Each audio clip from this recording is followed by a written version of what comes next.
Muy bien, vamos a entrar ahora en lo que es el ambiente marino profundo. Vamos a dejar las plataformas y nos vamos a adentrar en lo que son los ambientes profundos. Al igual que en los ambientes de offshore, justamente en los ambientes marino profundos ya no van a ser efectivos en la difusión, en el transporte de sedimentos, los procesos relacionados a acción de olas y mareas, por lo cual tenemos que entender que otros procesos son importantes justamente en la sedimentación de estos ambientes. Por un lado tenemos, digamos, lo que se conoce como el background, o sea, los procesos que ocurren constantemente en estos medios, que van a ser los depósitos hemipelágicos, los depósitos pelágicos, que se relacionan tanto, digamos, a procesos de decantación a partir de plumas, o bien a lo que se conoce como el marine snow, relacionado justamente a la productividad de plancton y materia orgánica en la columna de agua, que decanta progresivamente al fondo oceánico. Por otro lado, tenemos lo que se conoce como flujos gravitativos de sedimentos, que pueden ser, ya vamos a ver en detalle, tanto de origen extracuencal como de origen intracuencal. Los de origen extracuencal son los flujos hiperpícnicos, que ya vimos un poco cuando vimos lacustre, que justamente se relacionan a descargas de ríos en crecida que generan corrientes de densidad capaces de atravesar la plataforma y transferir arena y material fino hacia sectores internos de las cuencas. Por otro lado están las turbiditas o los flujos gravitativos de sedimentos de origen intracuencal, que se van a relacionar más bien a zonas inestables, particularmente son muy frecuentes en el talud, y bueno, generan una serie de facies y tipos de flujos de origen intracuencal que digamos, transfieren sedimentos desde lo que vendría a ser el talud hacia lo que vendría a ser el pie del talud o bien el interior de la cuenca. Aquí vemos algunos de los rasgos geomorfológicos típicos de los ambientes marinos profundos. Particularmente, como dijimos anteriormente, tenemos el talud, que es el que va a dividir lo que es el ambiente de plataforma de lo que es el dominio marino profundo. En el talud es esperable encontrar cañones y canales de talud submarinos, y asimismo es común encontrar escarpas o bien cicatrices relacionadas justamente a estos flujos intracuencales relacionados a las inestabilidades de este medio sedimentario. En este caso está, o sea, el dibujo es esquemático, y la pendiente del talud no es así, sino que suelen tener inclinaciones mucho más tenues, pero aún así son suficientes como para permitir la ocurrencia de procesos de resedimentación asociados, digamos, a una inestabilidad gravitacional del talud. Y luego, como vamos a ver, tenemos en el fondo oceánico, tenemos rasgos muy parecidos a lo que es el medio fluvial. O sea, vamos a tener canales, en algunos casos van a ser meandriformes, en otro caso van a generar lóbulos y patrones dendríticos. Vamos a tener canales abandonados o sistemas tipo oxbow, y justamente vamos a tener también zonas digamos, entre los canales, que van a representar lo que se conoce como albardones o bien libí, el término en inglés. Aquí vemos algunos ejemplos de canales de talud, donde tenemos una superficie erosiva muy importante y tenemos un relleno principalmente con material grueso. Aquí vemos otro canal por debajo y vemos asimismo procesos de resedimentación, o sea, Una de las estructuras sedimentarias diagnósticas que nos va a permitir en el registro estratigráfico darnos cuenta que estamos en un medio de alta pendiente, que puede ser un talud depositacional, es justamente la presencia de estructuras tipo SLAM, como se puede ver en esta imagen, relacionada justamente a procesos de resedimentación a partir de flujos gravitativos. Y aquí vemos algunos otros ejemplos de lo que vendrían a ser las cicatrices o gulis, que vienen a ser estas erosiones importantes que se producen en estos ambientes de alta pendiente. Por lo general, la diferencia entre las cicatrices y los canales va a ser que las cicatrices van a tener un relleno pasivo, mientras que los canales, digamos, actúan como medios importantes de transferencia del material más grueso, por lo cual por lo general presentan un relleno grueso y depósitos gradados. Muy bien, ya entrando en la clasificación de las turbiditas intra y extracuencales, tenemos que justamente las turbiditas intracuencales van a ser aquellas que se relacionan justamente a una inestabilidad gravitacional, justamente de lo que viene a ser el talud depositacional. Imagínense que es algo equivalente a lo que ocurre en una duna eólica, que cuando digamos se acumula mucho sedimento en lo que viene a ser la cara de sotavento, se producen avalanchamientos y procesos de sandflow.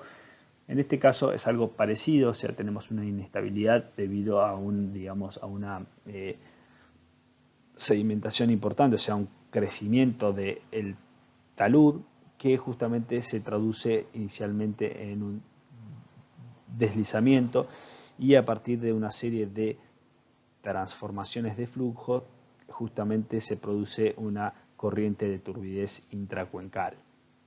Estos flujos son flujos episódicos, o sea, tienen una duración muy corta y por lo general, digamos, sufren una aceleración inicial hasta llegar al pie del talud y luego desaceleran progresivamente conforme disminuye la pendiente del ambiente depositacional, justamente dando lugar a la acumulación de capas gradadas, o sea, capas normalmente gradadas. Vamos a tener depósitos grano decrecientes relacionados justamente a estos procesos de flujos gravitativos de sedimentos de origen intracuencal.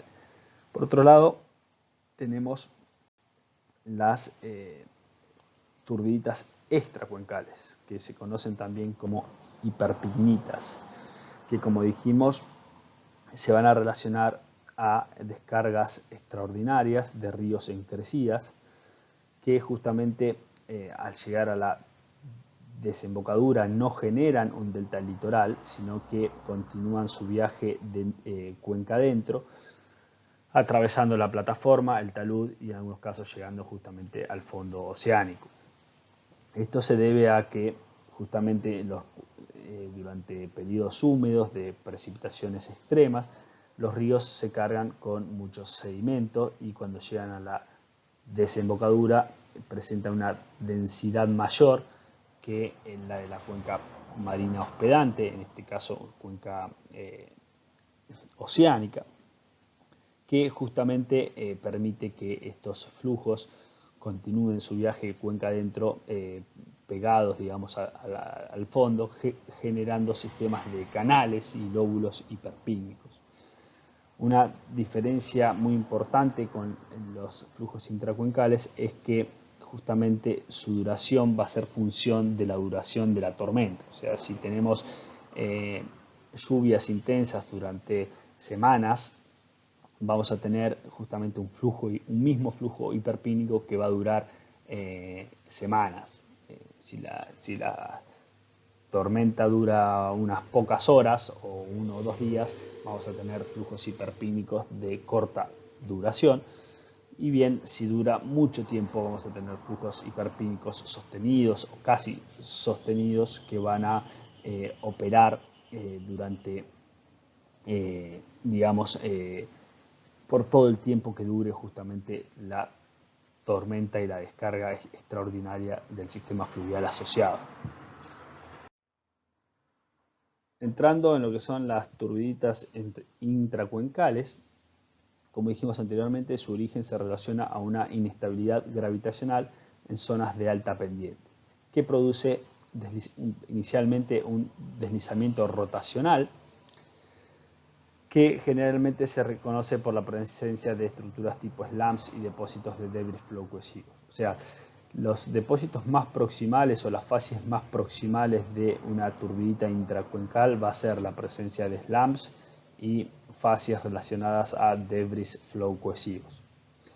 Justamente una vez que se generan estos flujos, sufren diferentes transformaciones de flujo. O sea, inician como un debris flow cohesivo, pero a medida que se transportan, digamos, desde a través de el talud hacia el pie del talud y continúan su viaje hacia el fondo oceánico, van sufriendo una serie de transformaciones de flujo que ocurren a partir de diferentes procesos y dan lugar, digamos, a el pasaje, digamos, de un debris flow cohesivo a lo que es un flujo hiperconcentrado, y finalmente pasamos a las corrientes de turbidez de alta densidad y de baja densidad. Ahora vamos a ver algunos ejemplos de esto. Las transformaciones de flujo ocurren por diferentes procesos y por lo general dejan, digamos, fases diagnósticas justamente de este proceso de transformación de flujo, ¿no? Aquí vemos el track de fases de Muti, en donde tenemos diferentes fases justamente relacionadas a estos procesos de resedimentación intracuencales o turbiditas intracuencales, en donde las fases más gruesas van a estar en las zonas proximales y las fases más finas van a estar desarrolladas en zonas distales. Todas estas fases son producto de diferentes transformaciones de flujo desde lo que originalmente era un debris flow cohesivo a un flujo hiper concentrado y finalmente corrientes de turbidez de alta densidad y corrientes de turbidez de baja densidad. Justamente tenemos diferentes rasgos erosivos según la posición en donde nos encontremos dentro del sistema. Por lo general los rasgos más erosivos los vamos a encontrar en zonas más bien proximales y a medida que nos movemos hacia zonas más internas o más distales, los rasgos erosivos se tornan menos importantes hasta desaparecer por completo y dar lugar a la acumulación de capas tabulares de arena intercaladas con niveles o depósitos de grano fino. Particularmente las fases más digamos de más baja energía de lo que es el track de fases de Muti son las que se reconocen dentro de la denominada secuencia de Bouma, que es muy famosa para las corrientes de turbidez. En particular, justamente la secuencia de Bouma representa lo que vendría a ser una corriente de turbidez de baja densidad. Ya vamos a ver en detalle la secuencia. Aquí vemos algunos ejemplos de cómo tenemos un pasaje desde lo que inicialmente es un debris flow cohesivo, en donde digamos justamente predomina la cohesión interna del flujo en el transporte de estos grandes bloques, y luego digamos cómo este flujo inicial o parental evoluciona a lo que es un flujo hiperconcentrado que ya digamos incorpora mucha más cantidad de agua, y finalmente digamos cómo esto evoluciona por un lado a una corriente de turbidez de alta densidad con depósitos de arenas gruesas a muy gruesas, y finalmente a corrientes de turbidez de baja densidad. O sea, a medida que pasamos desde un tipo de flujo hacia el otro, vamos incorporando progresivamente más cantidad de agua al flujo, y esto hace que se vuelva progresivamente más diluido. Justamente los extremos finales, o sea, las corrientes de turbidez de baja densidad son flujos diluidos en donde tenemos mucha agua y una concentración significativamente menor de sedimento. En estos otros casos tenemos una predominancia de lo que viene a ser el sedimento por sobre el agua, que viene a ser un lubricante dentro de los debris flowcuecidos. Justamente las corrientes de turbidez tienen, digamos, tres partes o zonas principales. Tienen una cabeza que va al frente, tienen un cuerpo y tienen una cola. Particularmente la cabeza es la que tiene mayor velocidad y es allí donde se transportan los materiales más gruesos. En el cuerpo se transportan los materiales arenosos y en la cola se transportan los materiales más finos. Es por ello que los depósitos resultantes por lo general dan arreglos grano decrecientes, justamente porque el material más grueso se transporta a la cabeza y el material más fino se transporta a la cola del flujo. Particularmente en la cabeza ocurren procesos muy importantes porque es ahí donde el flujo incorpora progresivamente agua del medio y se va, digamos, tornando progresivamente un flujo más diluido. O sea, a medida que incorpora agua va evolucionando justamente llega finalmente en sus estadios finales a ser una corriente de turbidez de baja densidad. La secuencia de Bouma se compone por 5 intervalos principales, que Bouma los definió como TA a TE. Particularmente lo que es la TA está representado por arenas masivas, generalmente con bases erosivas, y son equivalentes a lo que vendría a ser las fases 8 del track de Muti. En tanto, las otras fases, desde TB hasta TE, son parte de lo que Muti denominó fases 9A. Recordemos que el track de Muti agrupa a todas las fases o todos los depósitos relacionados a flujos gravitativos de sedimento intracuencal, mientras que la secuencia de Bouma simplemente hace referencia a las fases más finas o más diluidas asociadas a corrientes de turbidez de baja densidad.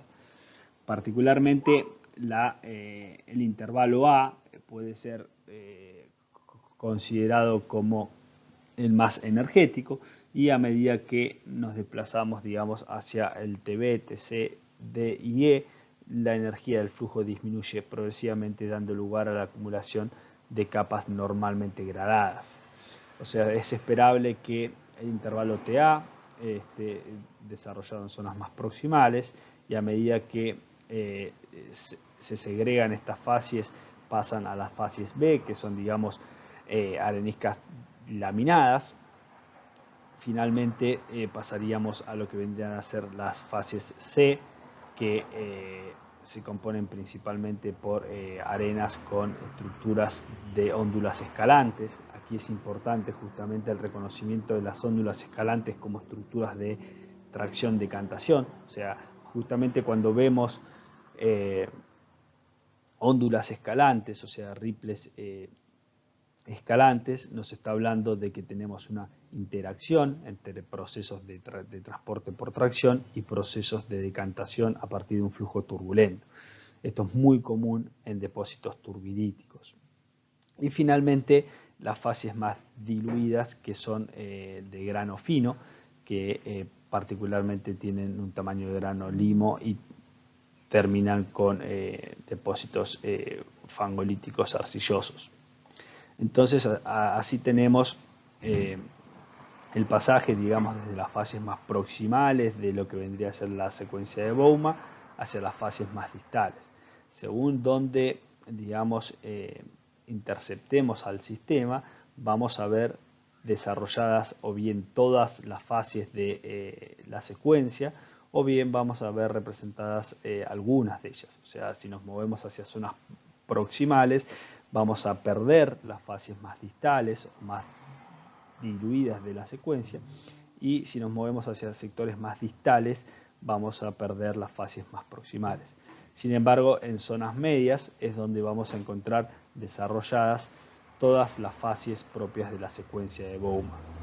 Aquí vemos a Arnold Bouma en un afloramiento donde se ve una típica secuencia de Bouma desde el TA hasta el TE aquí arriba, generando depósitos normalmente gradados.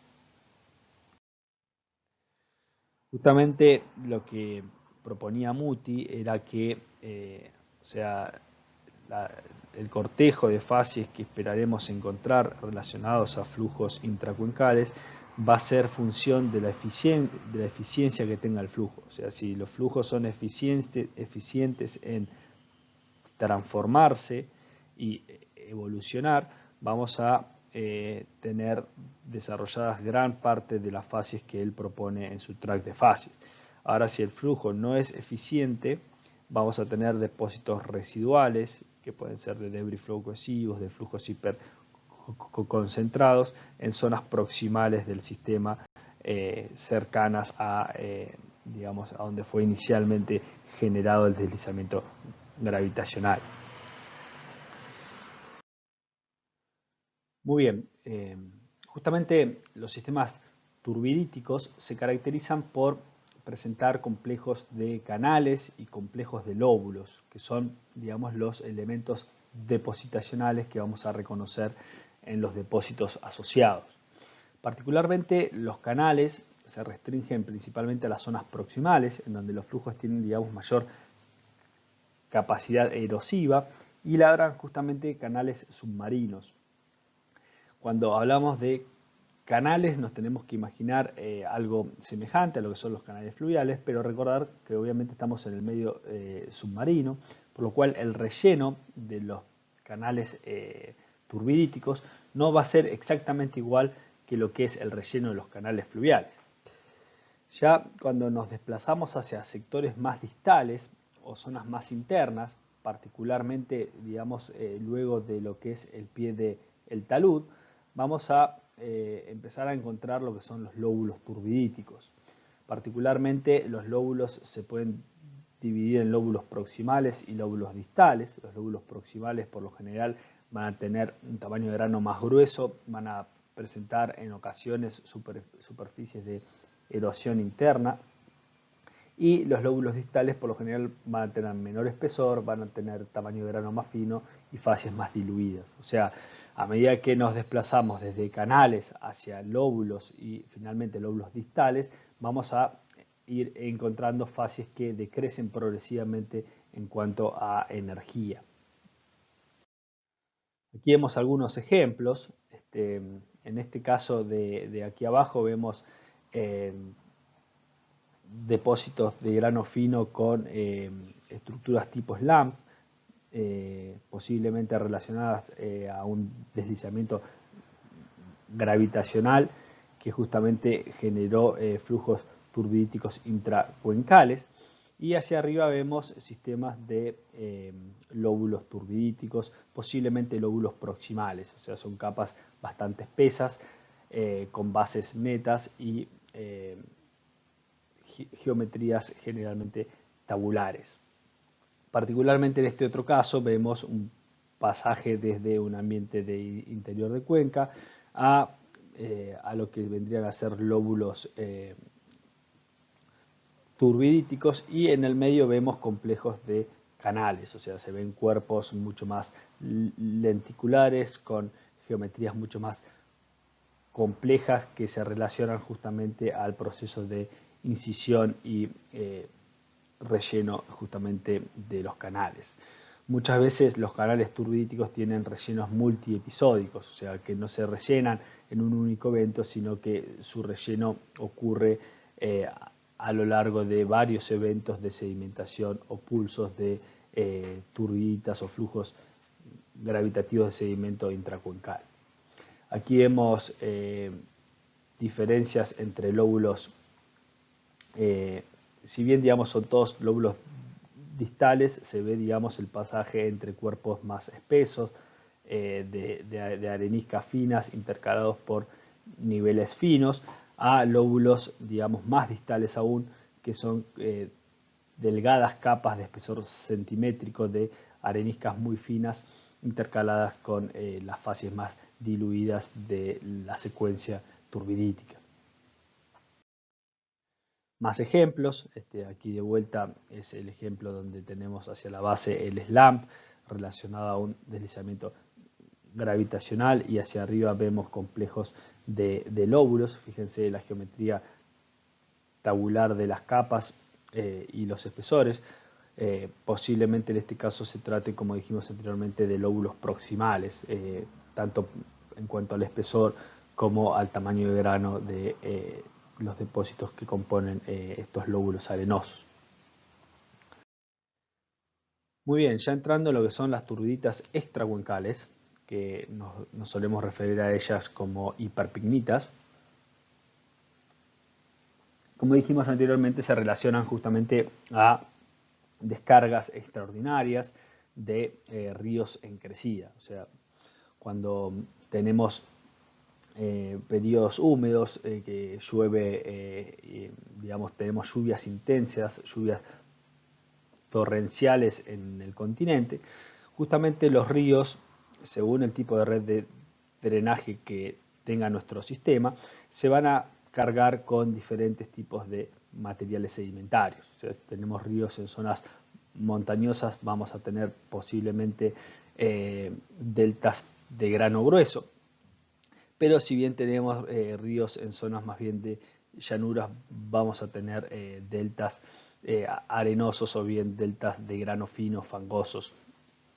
Justamente cuando el río llega a la desembocadura, o sea, al punto en el cual se desconfina el canal fluvial, es donde, digamos, ocurre justamente en donde se inicia justamente el flujo hiperpícnico, justamente relacionado al exceso de densidad que le aporta la carga sedimentaria al flujo. O sea, imagínense que en periodos normales, en condiciones normales, los ríos aportan agua limpia y subordinado aparece el material sedimentario que transporta en suspensión y asimismo material más grueso que transporta como carga de lecho.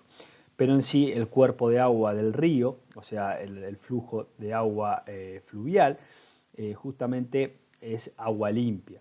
Ahora bien, cuando los ríos se cargan con mucho sedimento durante las tormentas y lluvias torrenciales, justamente los ríos se vuelven sucios, se vuelven, digamos, incorporan mucho sedimento en suspensión turbulenta, que justamente es digamos, el sedimento que le va a aportar un exceso de densidad y va a permitir que se forme un flujo hiperpícnico. Particularmente los flujos hiperpícnicos pueden tener duraciones cortas o bien duraciones prolongadas. Aquí tenemos los dos ejemplos. En el caso de flujos hiperpícnicos de corta duración o short lived, justamente se relacionan a una lluvia importante, pero que dura pocas horas o a lo sumo un día. Entonces vamos a tener ríos cargados de sedimento que van a tener, digamos, el potencial de llegar con suerte a zonas de prodelta o bien zonas de offshore y van a generar o bien canales y lóbulos de plataforma o bien simplemente lóbulos de plataforma. Por otro lado, cuando los periodos húmedos, digamos esas precipitaciones extraordinarias ocurren durante largos periodos de tiempo, o sea, tenemos un ciclo húmedo que dura, o sea, una estación húmeda que dura semanas a meses, podemos tener justamente un delta que es continuamente hiperpímico durante mucho tiempo. Y estos sistemas en particular son los que generalmente alcanzan el fondo marino, el fondo oceánico. O sea, atraviesan la plataforma sin producir, digamos, acumulaciones importantes y justamente llegan al interior de cuenca y generan depósitos de canales en las zonas más proximales y depósitos de lóbulos en las zonas más internas. Así como para las turbiditas intracuencales existe un tract de facies, también para las extracuencales o las hiperpignitas relacionadas a estas descargas extraordinarias de ríos en crecida, existe también un tract de facies. Pero si bien digamos existen algunas facies que son bastante similares, porque en ambos casos estamos hablando de flujos gravitativos de sedimentos, existen algunos criterios diagnósticos que permiten diferenciar turbiditas intracuencales de turbiditas extracuencales.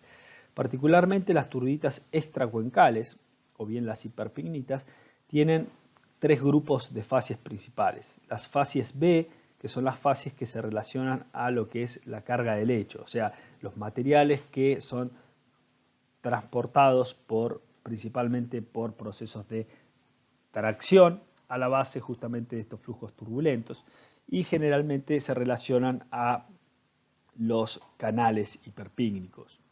Ya cuando entramos en las facies S, se refieren justamente a las facies que son transportadas o que se producen a partir de la carga suspendida, y vamos a encontrar en este caso diferentes tipos de estructuras relacionadas a procesos de tracción-decantación, alternando depósitos de arenas masivas con arenas laminadas, con arenas con climbing ripples, que son algunas de las que hemos visto en los prácticos de estructuras, en los prácticos de fases, donde veíamos recurrencias de depósitos masivos con depósitos laminados, con depósitos con ripples. Justamente esos se relacionan a lo que es la carga suspendida de estos flujos hiperpígnicos que transportan grandes cantidades de arena. Y finalmente, bueno, o sea, las fases S se relacionan principalmente a los lóbulos turbidíticos, o sea, los lóbulos hiperpígnicos, que van a estar más bien desarrollados hacia sectores más distales. Y finalmente tenemos las fases L o las fases de lofting, que justamente son las fases más finas, o sea, arenas muy finas, limos y arcillas, frecuentemente enriquecidas en material extracuencal, particularmente restos de plantas, micas y sedimentos detríticos, que justamente se relacionan a procesos de decantación a partir de plumas de flotación. Ya vamos a ver qué son estas plumas de flotación. Aquí vemos dos cortes, un corte en lo que vendría a ser la sección longitudinal, o sea, desde sectores o zonas más proximales hasta sectores más internos o más distales, y vemos cómo las fases, digamos, más gruesas o las fases de bed load o las fases B están restringidas o quedan retenidas en el relleno de los canales que van a estar desarrollados principalmente en las zonas proximales. Y ya cuando nos desplazamos hacia zonas más distales o más internas, pasamos a lo que son las fases S, que van a ser, digamos, las que rellenan principalmente los complejos de lóbulos hiperpígnicos. Y finalmente tenemos las fases L, como las fases más diluidas o las de menor energía, que se producen justamente a partir de un proceso que se denomina inversión de flotación. Esto es, digamos, un rasgo importante que diferencia las turbiditas intracuencales de las extracuencales. O sea, cuando nosotros hablábamos de las turbiditas intracuencales, decíamos que la cabeza del flujo era donde mayor velocidad teníamos y el cuerpo y la cola eran más diluidos. Era por eso que encontrábamos por lo general depósitos grano decrecientes. Ahora bien, cuando estamos en el caso de turbiditas extracuencales, el cuerpo tiene mayor velocidad que la cabeza. Justamente la cabeza se desplaza a menor velocidad y eso permite que se produzca esta inversión de flotación que se relaciona justamente a digamos, la separación de los materiales más livianos, particularmente las micas, los restos vegetales de hojas, de tallos, arena muy fina, limo, que justamente se separan del flujo porque ya no pueden, digamos, soportar digamos, el contraste de densidad que tienen con el medio, y se genera, digamos, una pluma de flotación o una pluma de lofting en lo que vendría a ser un interflow, ¿no? Justamente esta pluma de lofting va a decantar cuando la energía del medio sea lo suficientemente baja como para permitir que estos materiales finos se acumulen por decantación. En este otro caso vemos una sección transversal, o sea, perpendicular a lo que vendría a ser el flujo. Entonces pasamos desde las zonas confinadas al canal hacia las zonas de donde tenemos lo que se conoce como el IB o albardón, en donde justamente van a predominar los procesos de lofting o estas fases relacionadas a las plumas de inversión de flotación. O sea, tenemos un flujo confinado al canal, en donde van a predominar procesos de tracción principalmente, pero asimismo el flujo tiene importante carga en suspensión turbulenta y asimismo los materiales más finos se separan y digamos se van hacia zonas axiales en donde decantan progresivamente generando ritmitas de lofting, que son justamente los depósitos estos típicos de flujos hiperpícnicos. Ya vamos a ver ahora algunos ejemplos. Aquí vemos, digamos, el pasaje que comúnmente encontramos entre facies masivas, facies laminadas y facies con ripples, y cómo estas se relacionan justamente al proceso de, digamos, disminución en la velocidad de flujo lateralmente en un mismo sistema hiperpícnico. Esto es aplicable tanto a los lóbulos como a los canales Libby.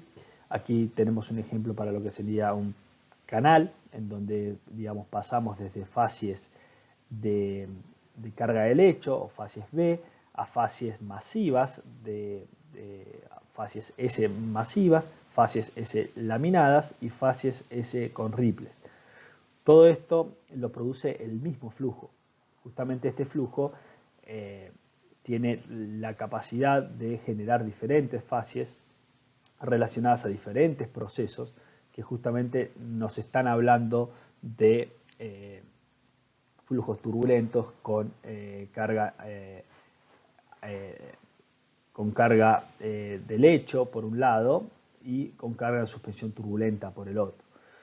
La recurrencia esta entre facies masivas, laminadas y con ripples es diagnóstica justamente de flujos turbulentos que sufren ligeras fluctuaciones en la velocidad y concentración sedimentaria del flujo. O sea, cuando la velocidad de flujo es mayor, el flujo tiene mayor cantidad de sedimento en suspensión turbulenta y justamente esa mayor cantidad de sedimento en suspensión hace que tengamos una mayor tasa de sedimentación o una mayor lluvia de granos.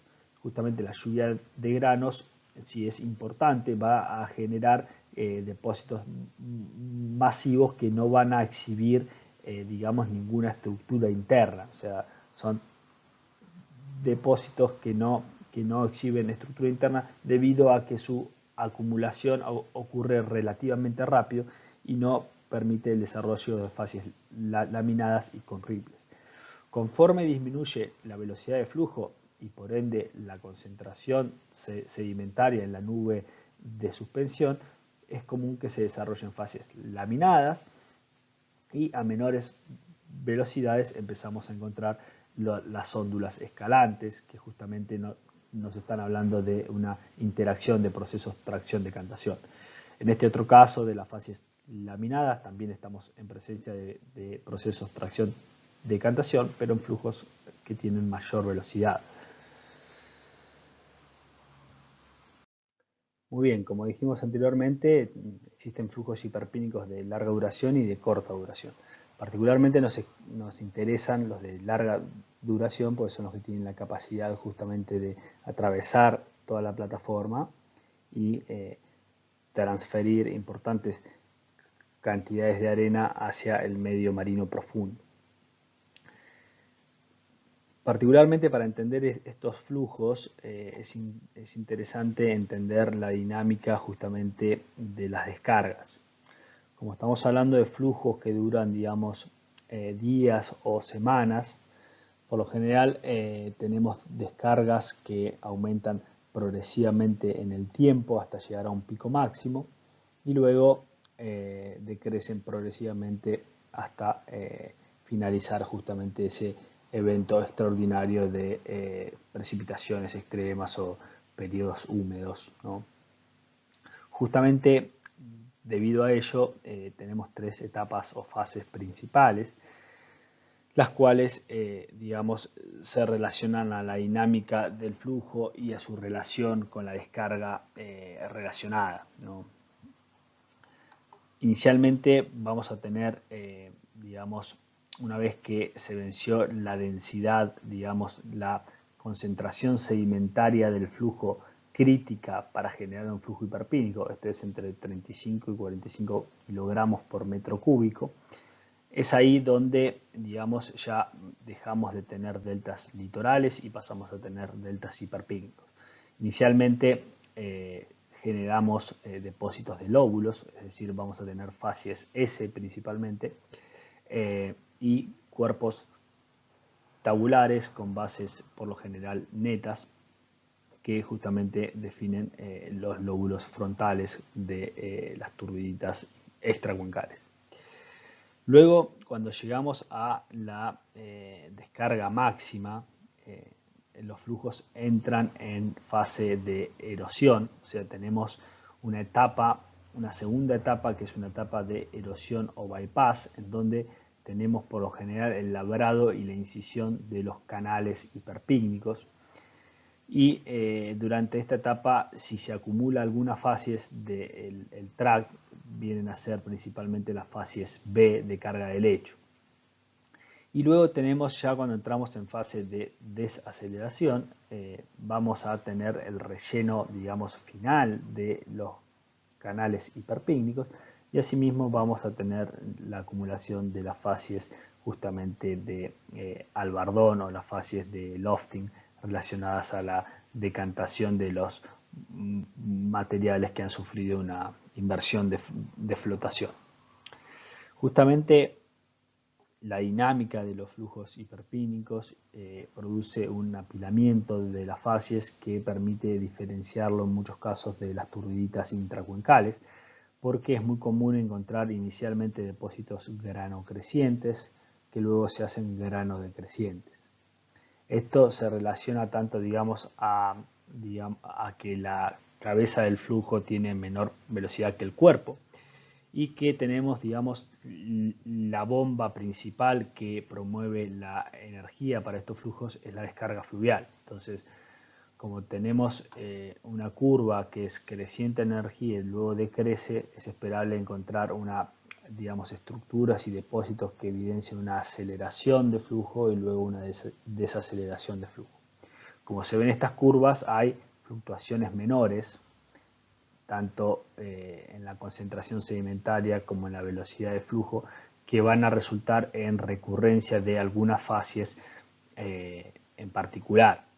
Pero a grandes rasgos esperaríamos encontrar depósitos o secuencias de facies granocrecientes y granodecrecientes. Entonces, el trabajo de Mulder del 2003, que fue muy importante, y este otro es uno recientemente publicado por Zavala y Pan en el 2018. Nosotros nos enfocamos más en todo, digamos, el sistema y la dinámica interpretación de hiperpignitas según Zavala. Si bien, digamos, ambas tienen muchos puntos en común, nosotros vamos a seguir o vamos a enfocarnos en esta clase en el track de facies de Zavala. Dentro de lo que es la etapa de avance, tenemos, o sea, aquí vemos los diferentes estadios, o sea, cuando la descarga o la concentración de sedimentos es muy baja, vamos a tener deltas litorales, vamos a tener un frente deltaico con barras de desembocadura y vamos a tener plumas hipopícnicas que van a decantar en áreas de prodelta. Cuando la densidad ya es, digamos, exactamente igual que la densidad del medio marino, vamos a generar flujos homopícnicos que van a tener también en algunos casos plumas asociadas. Ahora bien, cuando vencemos el threshold para digamos, generar un flujo hiperpícnico, vamos a ver cómo cuando llegan a la desembocadura, los ríos ya no generan deltas litorales ni deltas homopícnicos, sino que generan deltas hiperpícnicos que se van a desplazar cuenca adentro. Particularmente al frente del flujo, como dijimos anteriormente, tenemos una cabeza que se desplaza a menor velocidad que el cuerpo. Esto se debe a que en esta etapa tenemos una aceleración progresiva de la velocidad y concentración sedimentaria del flujo, por lo cual es esperable que el cuerpo sea más veloz que la cabeza, o sea, porque en estos casos es, digamos, el aporte fluvial, la principal bomba que aporta, digamos, la energía al flujo. Justamente al frente del flujo se va a producir la inversión de flotación y la generación de estas plumas de lofting. Aquí estamos, digamos, dentro de lo que vendría a ser la etapa de avance o la etapa de aceleración que comúnmente se denomina forestepping. Y cuando llegamos, digamos, al clímax o al punto máximo, tenemos flujos que ya llegaron, digamos, a sectores internos de la cuenca y tienen bien desarrollada justamente toda una pluma de lofting que se relaciona, digamos, a la inversión justamente de flotación de los materiales más livianos que transporta el flujo. Ahora veamos justamente lo que es la etapa de retroceso o el backstepping, o sea, cuando llegamos a este punto y la descarga empieza a disminuir, la concentración de sedimentos empieza a ser menor, tenemos velocidades de flujo progresivamente menores, se va a producir un retroceso o una retracción justamente del flujo y vamos a ver plumas de lofting que se van a ir extinguiendo a medida que esto va ocurriendo. O sea, tenemos justamente flujos que cada vez tienen menor capacidad de ser justamente hiperpícnicos y es por ello que se van, digamos, extinguiendo progresivamente. Aquí vemos un detalle de lo que son las fases de lofting y digamos cómo tenemos estas plumas de inversión de flotación o plumas de lofting y cómo se producen lo que se conocen como ritmitas de lofting. O sea, las ritmitas de lofting son elementos diagnósticos de flujos hiperpícnicos porque tienen justamente esta impronta extracuencal dada por la excelente preservación de restos de hojas, restos de tallos dentro de estas fases de grano fino.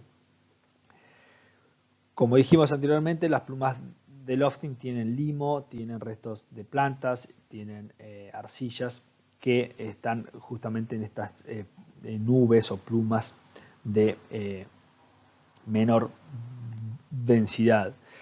Primero decantan obviamente los materiales más gruesos, de acuerdo a la ley de Stokes, y dan lugar a la acumulación, digamos, de láminas normalmente gradadas, generalmente de arena muy fina a limo. Luego, digamos, los materiales más finos, o sea, los más livianos, particularmente las micas, los restos de hojas y así también algunas arcillas, quedan en suspensión y no decantan porque justamente tienen un mayor poder de flotación.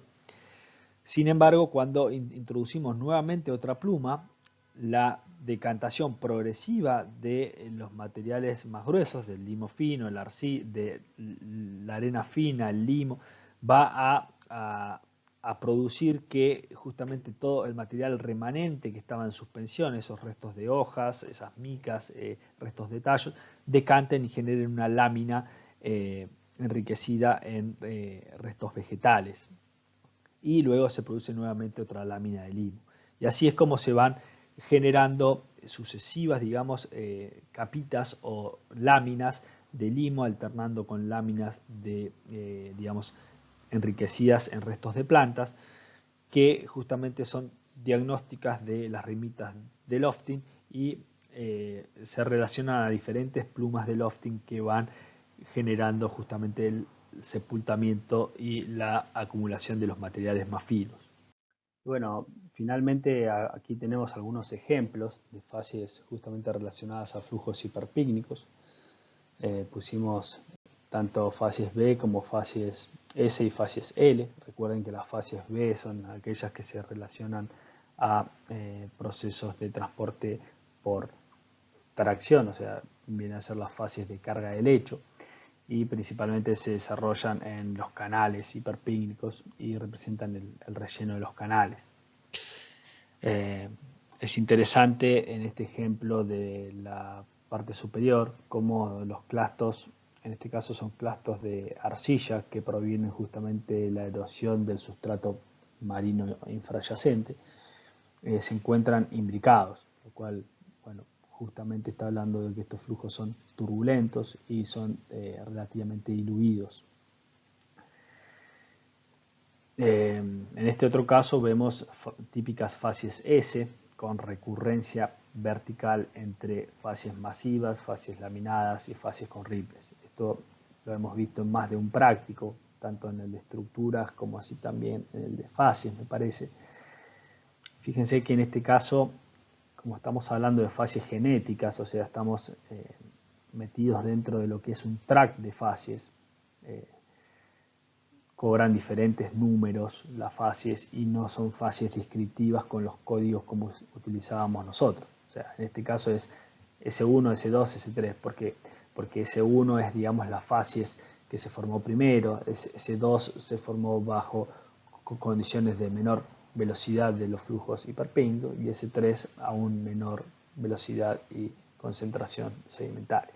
Entonces, siempre que veamos esta disposición de fases, por lo general, o sea, cuando se utilizan estos términos, por lo general se utiliza las fases desde el punto de vista genético y no desde el punto de vista descriptivo como lo hacemos nosotros. Aquí vemos también S1, S2 y fases de lofting en el medio y luego nuevamente una S1.